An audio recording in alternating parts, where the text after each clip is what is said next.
Where you are. My name is Erin Persons, and I, on behalf of myself and my colleagues at the National Community Stabilization Trust, we want to welcome you this morning. We've got some great content for you today, including a guest speaker with a wonderful demonstration that we think will be extremely beneficial for all of you. Before we get started this morning, just reminding folks that you are all on mute. We will have question and answer time at the end of our call. And after each speaker, we will also have our policy update today. If you would like to ask a question during the call today, you can either use the chat feature or the Q&A, or you can raise your hand and I'm happy to unmute your line. With that, I'm going to turn things over to Raquel Reddy to introduce our guest speaker and provide you with some important upcoming dates. Raquel? Thank you, Erin. Thank you, and hello to everyone. Thanks for being here with us today. Before I introduce Mr. Andrew Masters, I did want to just mention one opportunity that's coming up as an event tomorrow as part of the NSAIDA Forum in Florida. We are going to be presenting on investing in middle neighborhoods, building social and racial equity through housing. So if you have not signed up, you can get started by going to the NSAIDA Forum Resilient Communities site, and we are scheduled to present on that topic from 1:30 to 2:30 p.m. Eastern Standard Time tomorrow afternoon. With that, I would like to take this opportunity to introduce Andrew Masters, who's the Strategic Partnership Manager on Knowledge, Impact, and Strategy for Enterprise Community Partners. I can't tell you how excited I am to have him present on Opportunity 360. And Andrew is also part of the team at Enterprise Community Partners, one of our sponsors from the very beginning. So thank you, Andrew, for being here. And with that, I will pass it over to you to get started.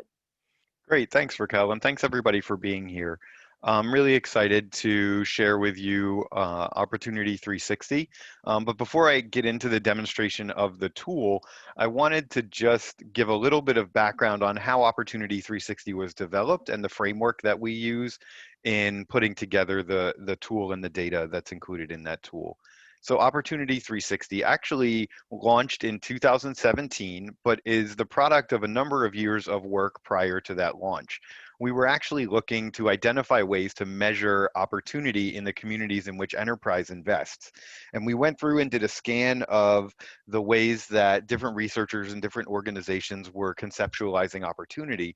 And we found that none of them really met our needs and none of them really met what we were looking for in a definition of opportunity.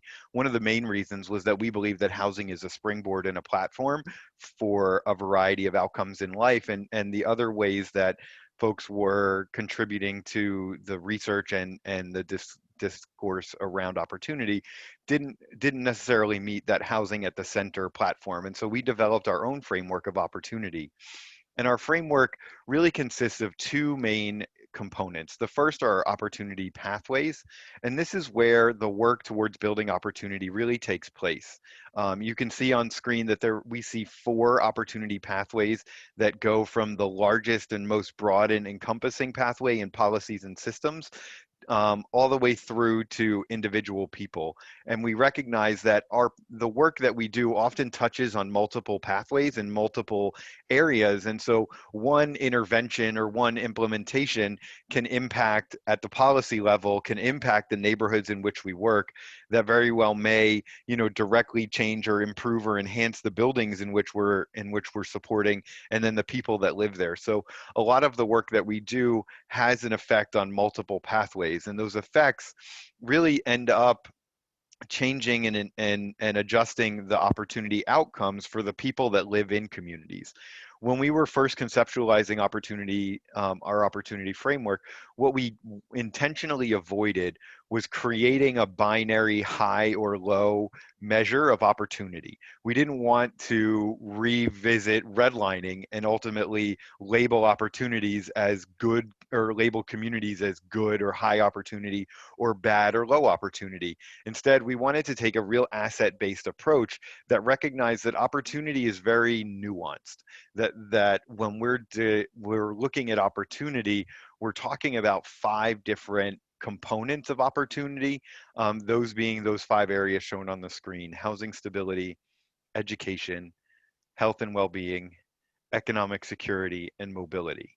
And so when we look at Opportunity 360, within our Opportunity 360 community dashboards, what you'll notice is that we don't give an overall score for a neighborhood. What we do is we actually provide a percentile ranking for each one of these 5 areas that shows you how that neighborhood that you're looking at um, compares with other neighborhoods at a variety of levels. But it does so in a way that allows you to see what the strengths are in a community. Perhaps housing stability is a strength, where mobility or education may be an area for growth in that community. So we wanted to really recognize that there is a lot of nuance, as I mentioned, in opportunity. And our opportunity framework and the platform that we have launched from it really seeks to put that nuance into practice.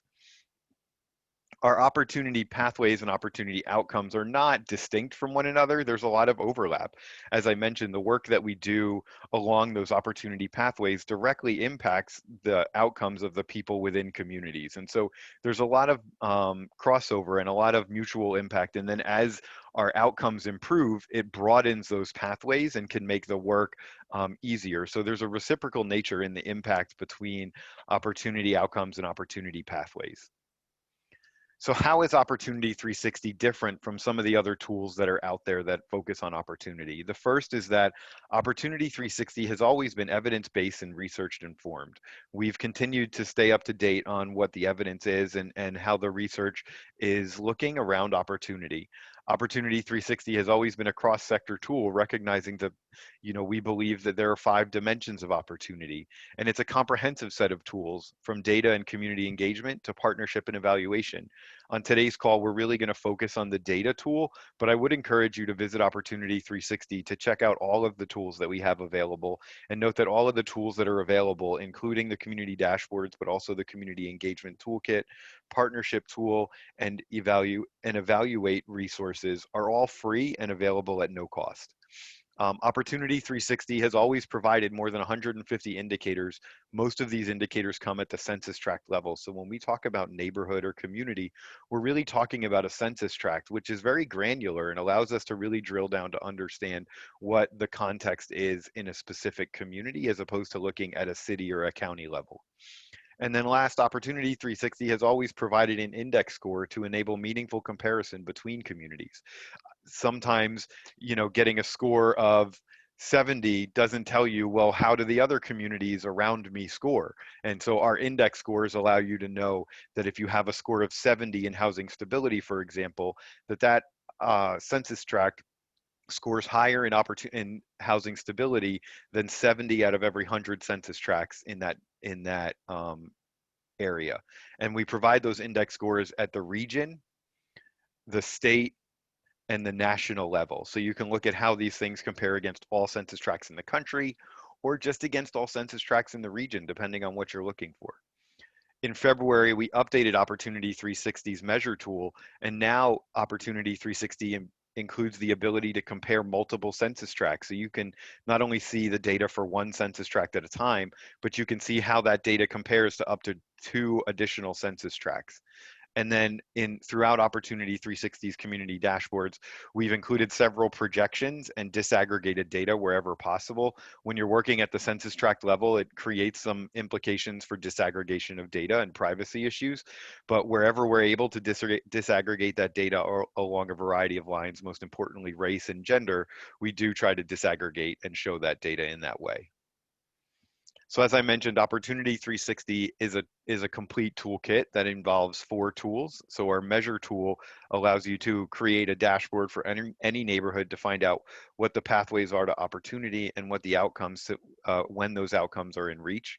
Our listen tool allows you to look through a variety of tools and resources that have been used by some of our partners to directly hear from community members and engage in meaningful community engagement. The toolkit itself is free, but some of the actual tools that we link out to may have a cost associated with them. Our partner tool really seeks to recognize that we can't do this alone, and that in order to make meaningful community transformation, we need others at the table. We need folks in health, in job training, education programs, and others in neighborhoods across the country. And our partner tool allows you to put in a zip code and find other low and no cost service providers that are operating within that zip code. And then our evaluate tool gives examples of how enterprise, for example, has used Opportunity 360 and the opportunity framework to start to talk about the way that the work that we do has an impact on the communities in which we work. So I'm going to bump over to Opportunity 360 now. The way that you access Opportunity 360 is just by going to opportunity360.org, and you'll see a web page that looks like this. On our web page, you'll see a variety of information and links to some other tools that we have available at Enterprise. But as you scroll down, you see our toolkit, and each one of these is a link to the 4 separate tools that we talked about. Again, today we're going to talk about the measure tool. And so when you click on the measure tool, it brings you over to our measure page, which includes an overview of the opportunity framework that we talked about, and then our census tract selection tool. So what this is this is a map of the United States, and you can put in any address anywhere in the country, and I tend to use um, Enterprise's headquarters just because it makes for a good example. So I put in that and I click and it zooms in on the map right to the address that I had selected. And you can see where that address is, and each one of these boundaries is a census tract boundary. So I can see that this address is right on the boundary of 2 census tracts. So first I'm going to click here, and you'll see that that census tract turns blue. That's my primary census tract. But because this connects to this census tract and is very close, I might want to compare how this census tract compares with that census tract. And then you'll see that that one turns orange. And if I click a third census tract, that would be my third comparison tract, and that would also turn orange. Once you've done that, you click Request Dashboard. We just ask for your name and your email address. You have the ability to name your dashboard. So I would call this, for example, Enterprise Community Partners Community Dashboard, and then hit Submit.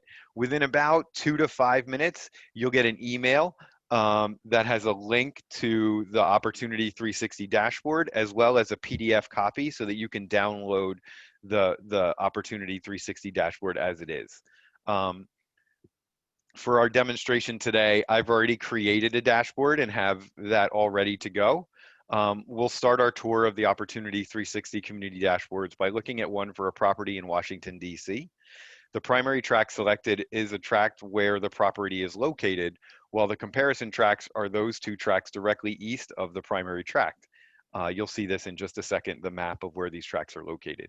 Although these tracts are geographically close together, we'll see that there are some distinct differences in looking at a property as close to the border of the tract as this one. I like to include other nearby tracts to get a more full sense of what the strengths and assets are in a community like that. When we first open the dashboard, we see a summary of the opportunity framework as we discussed earlier.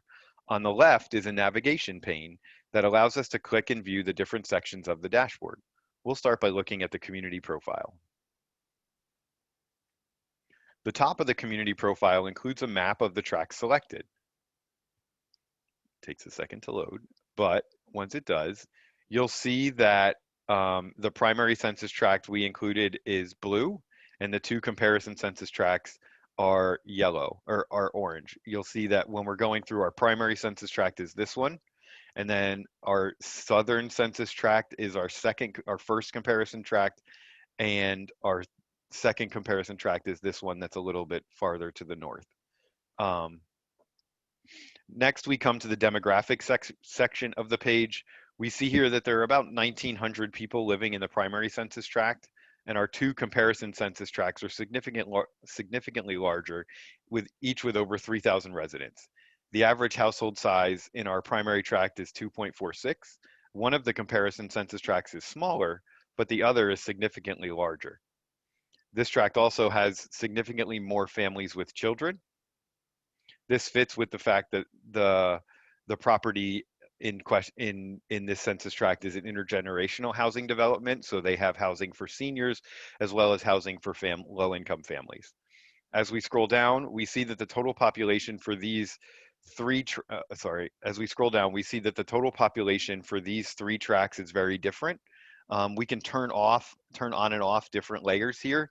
So if I turn off the Washington, Arlington, Alexandria layer, we can see that our 3 census tract trajectories are very different. Our primary census tract has changed in a negative way since 1990 to 2015. And we see that our projected numbers, these are linear projections. They're not models. They don't take into account anything that might happen. This is based on if the data were to stay in the same linear progression, where would it end up? But we can see that our two comparison tracks have also been gaining people since in an overall trend. As we scroll down some more, we see the population of the census tracts by race and ethnicity. So we see that these three census tracts are home to a significantly larger portion of Black or African American residents. And we see the language spoken at home. We can see generational demographics. So again, if we turn off our comparison tracks and just want to look at our primary tract versus the metro as a whole, we can see that our primary tract skews a little bit younger than than the metro as a whole, but is home to a number of matures and baby boomers who would be in need of that affordable senior housing. As we scroll down, we see more demographic information, and then we come to the social factors section. This section includes the Social Vulnerability Index. This index measures the strength of the social safety net in place to support residents. The closer the value is to 1, the more vulnerable the population. Here we start to see a significant difference between these tracks, with the primary tract at 0.99 out of 1, and the comparison tracks at 0.85 and 0.7 out of 1, respectively. As we scroll down, we see that more than 70% of the population in our primary tract are people below poverty, compared with 53% in our one comparison tract and 21% in our second comparison tract. All three of these census tracts exceed the metro area's percentage of people below poverty at just under 8%. Scrolling down, we also see that in our second census tract, nearly two out of three receive food stamps or SNAP in our primary tract, and about a third in our two comparison tracts. So there are more people benefiting from and receiving supplemental nutrition assistance programs. We also see that the percentage of people receiving public assistance is also higher in our primary tract than in our comparison tracts. Finally, on this page, we see that our primary tract is an opportunity zone, a QCT, and a racially or ethnically concentrated area of poverty, as well as looking at those indicators for our two comparison tracks. So over here on the left-hand page, we'll come back to the COVID-19 impact section, but next we'll go to the opportunity is here section. And in this section, we see a snapshot of the opportunity index scores across each of the 5 areas at the national, state, and regional level. So scrolling down first, we see our housing stability score, and we see that at the national level for our primary tract, the state level for our primary tract, and the regional level for our primary tract. So as I mentioned before, these are percentile scores, and this lets you know out of every 100 census tracts in the nation, the state, or the region, how many tracts would this tract score higher than? So the higher the number, the more tracts this tract would score better than. So we can see, scrolling down, that housing stability is a strength for our primary census tract. But when we look at our national index score, or I'm sorry, our education score, our health and well-being score, our economic security scores, and even our mobility scores, we see that our primary census tract consistently scores lower than our two comparison tracts. Going back up, that makes me want to explore first, what makes housing stability such a strong asset to people in the community?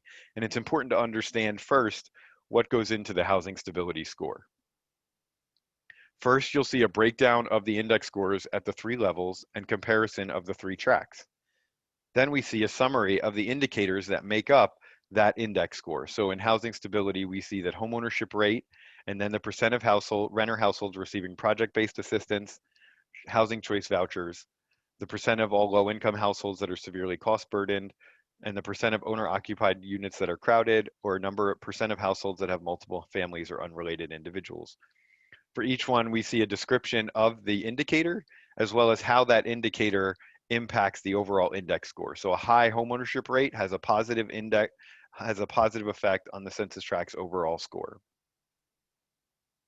As we scroll down, we can look and see the number of owner-occupied units over time for our 3 census tracts, and we can see that for our second comparison tract, we see that that number has been growing steadily since 2000, while our primary tract and our other comparison tract have remained relatively stable. As we look at the percent of renter households receiving project-based assistance, we see that in our first comparison tract, nearly 40 or over 40% of our renters are receiving project-based assistance. There's a large public housing project in that census tract, compared with 17% in our primary tract and almost 8.5% in our other comparison tract. And as we scroll down, we look and we see that the number receiving housing choice vouchers is a little bit higher in our primary census tract. And we see that the percent of severely or low income households that are severely cost burdened is lower in our primary census tract than in either of our 2 comparison tracts. For each of these sections, we have our main section, which includes the indicators that are related to the overall index score, and then we have other contributing factors. When we click on the other contributing factors, we see even more housing related indicators. We're also able to break down certain indicators at the demographic level. So here we see owner occupied units by race. We see mortgage originations by type and by race, and also by ethnicity. We see more information on housing conditions and some charts that show things like building age and housing quality. And then we look at home costs, and we see that even though 70% of the people are in poverty, those low-income households, only about 25% of them were severely cost-burdened in rent, and that's because of the deep subsidies that are provided through the low-income housing that this property provides. So we see that the median home rent in our primary census tract is a little bit more than $400 per month, compared with $1,400 and $1,100 in our comparison tracts, and $1,600 in the MSA as a whole. But despite that average median or that median home rent being so low, still over half of our renters in this census tract are housing cost burdened or paying more than 30% of their monthly income towards rent. So looking at that last indicator especially makes me want to check out our economic security score and help me understand the economic security in our census tract. So I click on economic security and I can see that this primary tract is among the lowest in the country, with it scoring higher than 0 out of every 100 census tracts in the country. As I scroll down, I look that our primary census tract is in the 0th percentile. Our first comparison tract is in the 2nd percentile, and our second comparison tract is in the 13th percentile. So although all of these are challenged, our primary census tract, again, is among the lowest in the nation. We look at what goes into economic security, and that includes things like median household income, labor market engagement, the percent of people in poverty, and the unemployment rate. And so we look at the median household income for our primary census tract, and we see that it's under $14,000 in our primary census tract, while the median household income in our comparison tracts is $23,000 and $40,000 respectively. Using these change over time graphs lets you see that there's been a significant change from 2000 to 2010 in this census tract, and that this census tract has also seen substantial increases, while our primary tract has remained relatively stable.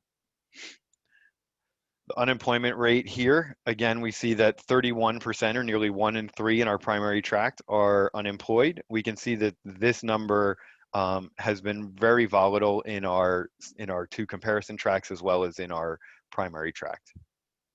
And again, we look at the percent of people in poverty, noting that our primary tract was significantly smaller than our 2 comparison tracts. So although the raw numbers are lower, the percent of people out of the overall population is significantly higher. I promised we would go back to the COVID-19 section. Similar indicators are available for education, mobility, and health and well-being. but I want to make sure with the time that we have that I also highlight our COVID-19 impact section. So here, we've worked with our partners at My Sidewalk to create a page that's focused specifically on COVID-19 and the impact that COVID-19 may be having on communities. So we bring together data.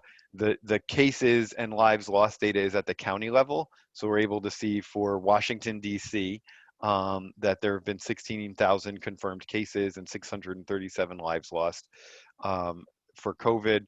We look at economic security and we see the monthly unemployment rate, and we see that just like every other area in the country, that Washington D.C. saw a huge spike in unemployment over in the month of April. And although that spike has come down, it is still significantly higher than where it was in March. And then we also look at this chart. We know that COVID impacted certain occupations more heavily than others. And so we looked at some of the most impacted occupations and looked at the percent of residents who were in those occupations prior to COVID, and to see what the possible impact is on the people that were living in the community. So we see that our primary tract had a large percentage of people that were in food preparation and building grounds cleaning and maintenance. We see again, we know that those cost burden renters pre-COVID are also definitely going to be experiencing even more of a pinch, at being at risk for severe economic shocks to an already stretched household budget can be difficult. And then we looked at impact of education, and we know one of the biggest success indicators with kids learning at home is access to internet and computers. And so we look at the percent of the population in that census tract that doesn't have access to internet or a computer. And we also know that the public transit use took a major hit, and we see that nearly 50% of commuters in our primary census tract were commuting by public transportation, and that number is almost 60% in our other comparison tract, and less than 1 in 5 in our last comparison tract. So we know that these people that live in this community are really relying on public transit, and that it puts them at higher risk for COVID exposure. So that is I spoke really quick in order to try to fit everything in a brief time frame overview of Opportunity 360. As I mentioned in our health and well-being section, there are similar indicators related to the life expectancy at birth and uninsurance rate. In education, we're really looking at education attainment.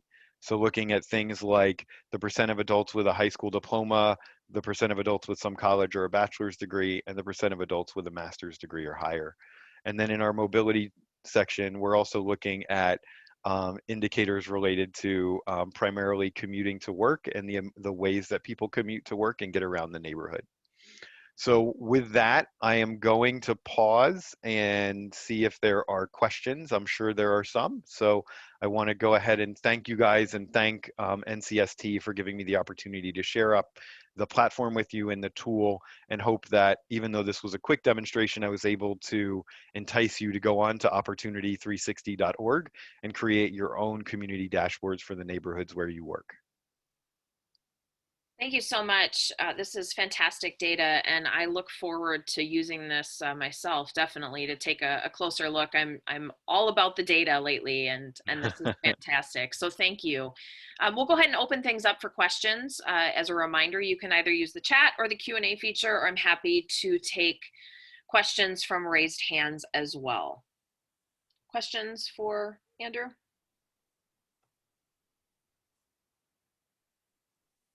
And so for folks on the phone too, Mariah went ahead and put the link to the Opportunity 360 platform in the chat. That's the long link. If you do go to just opportunity360.org, it'll redirect you right over to the one that's in the chat. So either one will work. For Perfect. the folks on the phone that can't read it, it's just opportunity360.org. Wonderful. We're getting already feedback. What a great tool. And I can't reiterate that this tool is made available for free.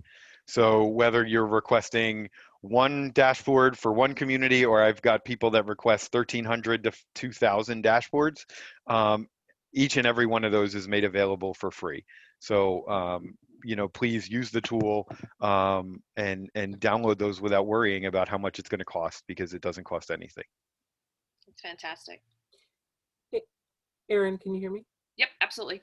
Andrew, I was just thinking as we're waiting on some questions, if there are Mhm. questions to come in, you know, if I'm sitting in this neighborhood that you just went through and I am a community partner, community builder, developer, if I'm looking at this and seeing that possibly inventory, REO inventory or other inventory from a housing perspective is available, but it's in a very tough area, Mhm. how do I take this information? I guess the question is, how have you seen maybe others take this information and sort of sit down at the local level with other partners to come up with solutions?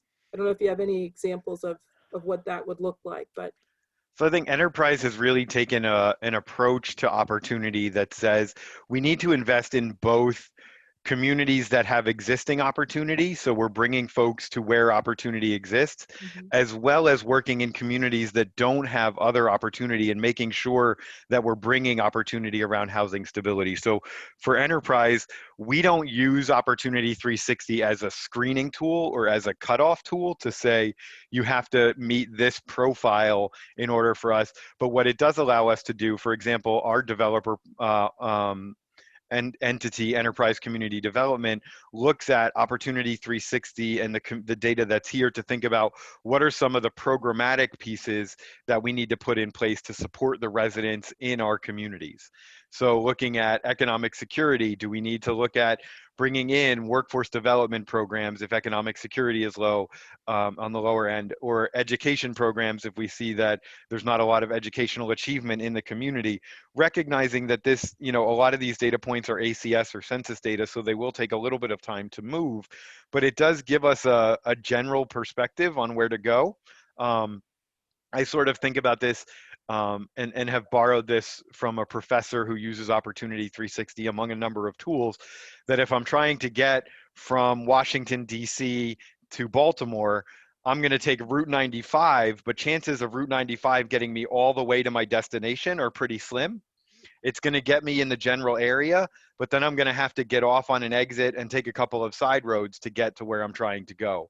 And I think of Opportunity 360 as Route 95. It gets me to the general area, but in order to get to drill down into what the specific needs are of the population that I'm working with, I really need to sit down with that community and share with them, this is what the data says. This is what the census data says specifically, understanding that there are limitations to census data. And with each one of these dashboards in the email, you'll also get a link to a margin of error report, which lets you know the margin of error for each and every data point here, as well as whether or not that's a low margin of error, a moderate margin of error, or a high margin of error, just to get to know how much can I trust this data, that we're working with, because margins of error when we're working with a national tool vary greatly from census tract to census tract. Um, so when in Opportunity 360, that's part of the main reason why we created the Listen Toolkit, is because it does give other ways to have conversations with communities to get from Route 95 to Camden Yards, for example. You know, I'm going to have to make a couple of turns and have some deep, meaningful community conversations in order to get from what I know today to implementing services and providing supports to residents and communities. Does that make sense, Raquel? it does. It made me think of another question as Yeah, well go because ahead.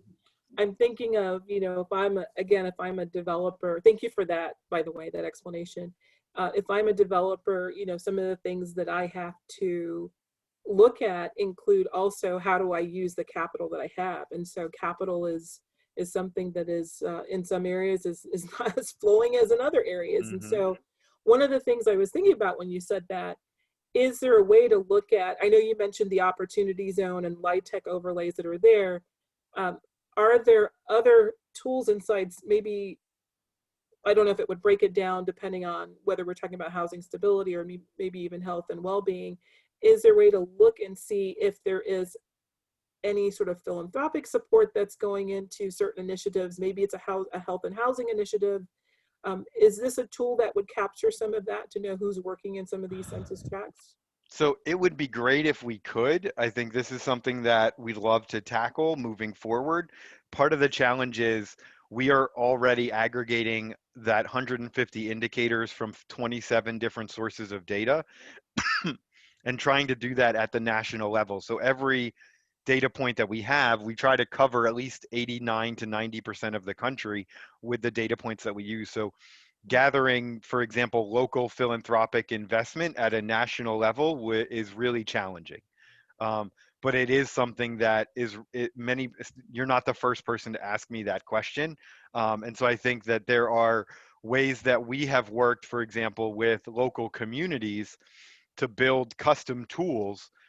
We launched a custom tool in Chicago just last week that overlays some Opportunity 360 data with some other data looking specifically at, for example, segregation in housing, and how has historical redlining, for example, or some other segregation measures really how do those things overlay with opportunity outcomes and health outcomes and housing outcomes, so we can start to see what some of those correlations are. So we could definitely work with a local community or a local developer to overlay some of our housing stability scores and some of the other work that we do with the local data that's available. That's great.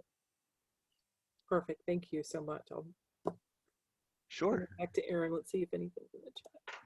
I'm not seeing any questions in the chat, not seeing any raised hands. Fantastic demo, and I'm sure that folks are looking forward to doing some investigation on their own of their particular communities. Sure. Let me go back to the PowerPoint just for the Great. folks that are on the screen. My contact information is here. So my email address, if you're not on screen but on phone, my email address is amasters, like the golf tournament, at enterprisecommunity.org. So that's amasters@enterprisecommunity.org. You can reach me by email is definitely the best way to get in touch. If you're interested in learning more, if you'd like to have a conversation about doing some of that local data overlay, we'd be happy to have that conversation to sort of scope that out and think about what that might look like. I definitely would encourage folks, again, to go on and check out all of the tools that are available. So the Listen tool has over 50 community engagement tools. Our partner tool, as I mentioned, you enter a zip code and it gives you a list of low and no cost service providers that indicate that they operate in that. That's not curated by enterprise. That's actually curated by Aunt Bertha, but we have an API that allows us to take the information from Opportunity 360 and carry it over to Aunt Bertha's site. So I really, and then again, the evaluate tool is really just thinking about how do we tell the story of the work that we do and how the work that all of us do has an impact on the communities where we work. Fantastic. Thank you so much for your time today. Thank you for demonstrating what I think is going to be a critical tool for folks as they move forward with planning. You're welcome to stay on, Andrew, or you're welcome to head out. We will definitely share your presentation, and I would be surprised if you didn't get some questions from folks. So thank you. I'll hang out for a couple minutes just in case people are typing things in, but I really appreciate the opportunity to share with this group, and it's fantastic. And I look forward to hearing from folks, especially folks who have used the tool and found it interesting. And we love to hear those success stories. Wonderful. Thank you. With that, Julia, I'll turn things over to you for our policy update today. Hi, everyone. There is not an enormous amount going on policy-wise when it comes to the economy right now. I think everybody knows that we are stuck in a game of chicken with respect to the COVID recovery bill. There's, you know, there's a continued chance that something happens before the election. But right now, after many, many, many weeks of the Republicans in Congress and the Senate refusing to participate in the conversation, now that there is pressure coming from the White House to do a smaller bill, the Democrats are holding off and saying they don't want to do something if it's not adequate. And it's still not really clear where the Republicans in the Senate stand. So not much that we can tell you about that. That really is the bill where the most is going on right now. Everything else is proceeding as normal. We continue to work on the Neighborhood Homes Investment Act. assembling more co-sponsors for that legislation, which is so critical to everybody on this call. From a regulatory perspective, I think we're also in a period now where we're not expecting any big new rulemakings to start. We are expecting some rules to be finalized between now and the end of the year. Most importantly for people in housing, we expect FHFA to finalize their capital rule and potentially their housing goals for next year. We are also expecting a final rule on the qualified mortgage from the CFPB. We're keeping a close eye on forbearances. I'm sure you've read that forbearances are declining. Of course, that is less true for Ginnie Mae than for FHFA. When a lot of times when you notice the FHA forbearance numbers going down over time, it's just because those loans are being bought out of pools, and you'll see them then reflected in the private loan number. So I still see the most distress in the Ginnie Mae and private areas as opposed to the GSE mortgages. We would really like to hear from you concerning foreclosure prevention. Do you think there is a problem in your community? Are current homeowners are they appropriately able to get in touch with their servicer and get the forbearances or other assistance that they're entitled to? And of course, important for all of the work we do, while we are seeing a very, very strong mortgage market around the country, what is that meaning right now for the work you're doing as home prices continue to rise and there continues to be really strapped capacity in the lenders? So I would love to hear from folks on that. I may even stop now and see if anybody wants to provide some feedback on that. Great. Folks have feedback for Julia?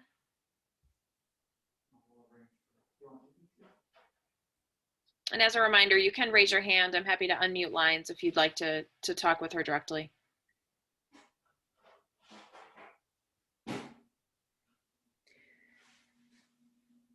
So yeah, when it's important for us to hear from you. It's hard for me to imagine that none of you are tracking this issue or tracking what's happening with home ownership in your area. If you're not and you need ideas on how to do it, I'm happy to help you with that as well. The only other thing I really wanted to mention today is in the most recent NCST newsletter, we included a link to a Federal Reserve survey on how COVID has impacted your neighborhood. I believe that survey closes today, possibly tomorrow. Really important that you go in and fill out that survey. To be clear, it's not just for nonprofits. It's a survey for anybody trying to figure out how COVID is affecting your neighborhood. And the Federal Reserve is not just collecting this data to publish a report. They're collecting it because they're making policy decisions every day about where the money needs to go. And so I really strongly encourage you to participate in that survey. The link is in our newsletter, and let me see if I can just pull it up here just to throw it into the chat. I don't have a good link here. The last thing I want to mention from a policy perspective is, and Lois, I see your question, I'll get to it in a second. The last thing I wanted to mention is, as most of you probably heard in the news, the Supreme Court did overturn a lower court decision concerning the Trump administration's desire to end the census count early. Because of that, the administration has now announced they will be closing the census count tomorrow. I don't need to tell people that even more than the Federal Reserve, the census is what governs what assets flow into your neighborhood and what representation your neighborhood has. It is absolutely critical that you personally have participated in the census if you have not done so, and that any stakeholders that you have or audiences that you have, please remind them today to make sure that they have participated in the census. I can't underscore enough the importance of this. So just looking at Lois's question, thank you for the information. Your answer is very, very concerning to me. I am not entirely sure what it means. I am assuming you're specifically talking about people who were in a modification already when COVID hit and they took the forbearance are being told that they can't get a new modification. And I'm looking, I'm looking at your other comments too. And some people are denying a modification because the client did not apply for a pandemic forbearance. I'm not sure what that means. I'll tell you one thing that's happening, which is especially for FHA borrowers, which I know a lot of you deal with. If you've already had a partial claim, you may not be able to get another partial claim after a pandemic forbearance, but you should be able to get another solution. And if somebody is telling you they can't, I would personally love to hear from them. They can contact David Sanchez or me individually at NCST. And I am happy to talk with you offline, Lois, or anybody else about some of the details here, because any client that's currently behind and didn't apply for a forbearance can still apply for a forbearance. They should be able to do that. They should do it immediately, and that should flip them into a situation where they then have some eligibility for programs after that forbearance. So there should be no downside for them applying to the forbearance. So please have all of your clients take the forbearance. There's no decision making, there's no application. All they need to do is reach out to their servicer, either online or by phone, and say, I have been affected by COVID and I need a forbearance. That's all that needs to happen. There's no documentation.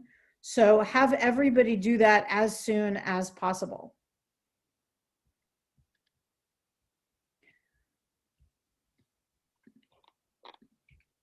Wonderful. Well, we can go ahead and move on to additional feedback. We also have some additional questions for you today, and more around the data that Andrew showed this morning.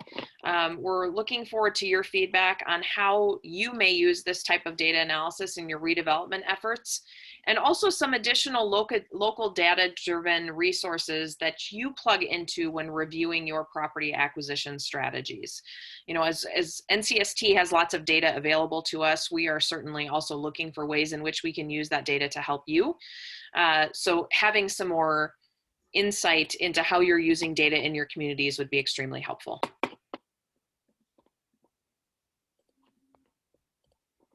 I'm just going to quickly add that I did put the link to the Federal Reserve survey in the chat for anyone who wants to take it, just so that you guys have that. Perfect, thank you. Any feedback on data, how you're utilizing it in your communities?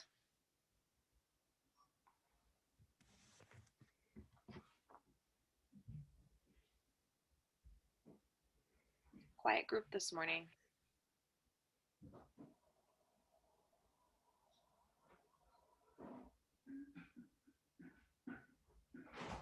Folks must be so overwhelmed with the fantasticness of the Opportunity 360 demonstration that they're speechless.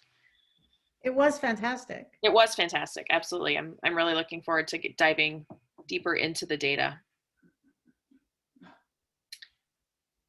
Well, please do feel free to, well, please do, not even feel free, please do reach out to your community development managers with any feedback that you have. This data is important to all of us and helps us drive future efforts here at NCST. With that, Julia, I'll turn things back to you to close us out. Okay, well, thanks, Erin. And I want to thank Andrew again for a fantastic presentation. If you look through the chat here, you'll see a variety of links. But if you don't have time to screenshot or cut and paste, you can always reach out to any of us to get those links. And they are by and large also in the NCST newsletter that went out a few days ago. So I just want to thank you all for being here. Look forward to seeing you at our next call. And again, please don't hesitate to be in touch with any questions on these policy issues or surveys or anything else. Have a good day.